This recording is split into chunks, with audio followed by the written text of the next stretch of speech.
రాష్ట్రంలో ప్రభుత్వ పాఠశాలల్లో మెరుగైన విద్యను అందిస్తూ మరింతగా విద్యారంగాన్ని అభివృద్ధి పరిచేందుకు కూటమి ప్రభుత్వం కోట్లాది రూపాయల నిధులు వెచ్చిస్తోందని జనసేన పార్టీ పిఠాపురం నియోజకవర్గ 5 కమిటీ సభ్యులు మాజీ ఎమ్మెల్యే పెండెం దొరబాబు పేర్కొన్నారు. పిఠాపురం నియోజకవర్గంలోని ప్రభుత్వ పాఠశాలల్లో మెగా పేరెంట్స్ టీచర్స్ మీటింగ్ 4.0 కార్యక్రమాన్ని ఘనంగా జరిపారు.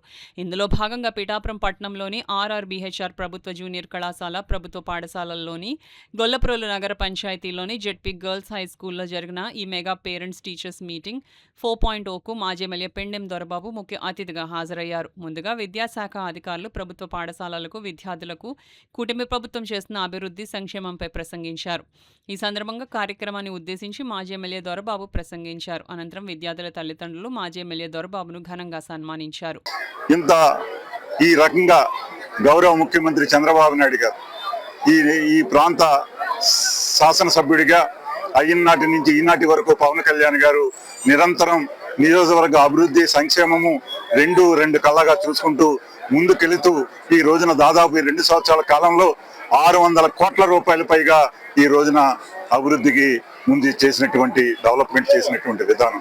ఈ రకంగా గౌరవ శాసనసభ్యులు ఆయన రాష్ట్ర ఉప ముఖ్యమంత్రిగా అత్యధిక పనులు ఉన్నా కూడా ఈ నియోజకవర్గాన్ని ఒక పడా ఆఫీస్ అని పెట్టుకుని దాని ద్వారా అర్జీ పెట్టుకుంటే చాలు సామాన్యుడు పని చేసే విధంగా ఈ రోజున ముందుకు వెళ్తున్నటువంటి గౌరవ పవన్ కళ్యాణ్ గారు నిజంగా ఈ నియోజకవర్గాన్ని ఎన్నడూ లేని విధంగా ఈ రోజున ముందుకు తీసుకెళ్తున్నటువంటి పవన్ కళ్యాణ్ గారికి ఈ నియోజకవర్గ ప్రజల తరఫున వారికి ప్రత్యేక అభినందనలు తెలియజేస్తా ఉన్నా.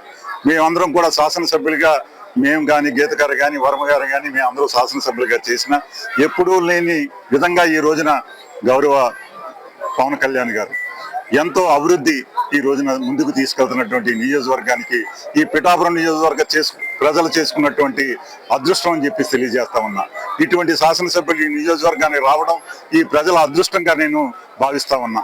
ఎందుచేతంటే ఒక జనసేన పార్టీ అధ్యక్షుడు ఈ పిఠాపురం నియోజకవర్గంలో పోటీ చేసి ఈ నియోజకవర్గానికి ఒక మంచి నాయకుడిగా గుర్తింపు పొందే విధంగా ముందుకు తీసుకెళ్తున్నటువంటి పిఠాపురం నియోజకవర్గం ఈ రాబోయే కాలంలో కూడా అటువంటి నాయకుడు ఈ నియోజకవర్గంలో ఉంటే మరింత అభివృద్ధి ఈ నియోజకవర్గంలో సంపూర్ణంగా అన్ని రకాలుగా కూడా అభివృద్ధి చెందుతుందని పిల్లల భవిష్యత్తు దగ్గర నుంచి ప్రతి ఒక్కరి కుటుంబ జీవితాల దగ్గర నుంచి పవన్ కళ్యాణ్ గారు సొంత కుటుంబంలో ఈ నియోజకవర్గాన్ని చూసుకుంటూ ముందుకెళ్తున్నటువంటి వారికి ప్రత్యేక అభినందనలు ఈ పిఠాపురం నియోజకవర్గ ప్రజల ద్వారా నేను కూడా మరొకసారి వారికి అభినందనలు తెలియజేస్తాను.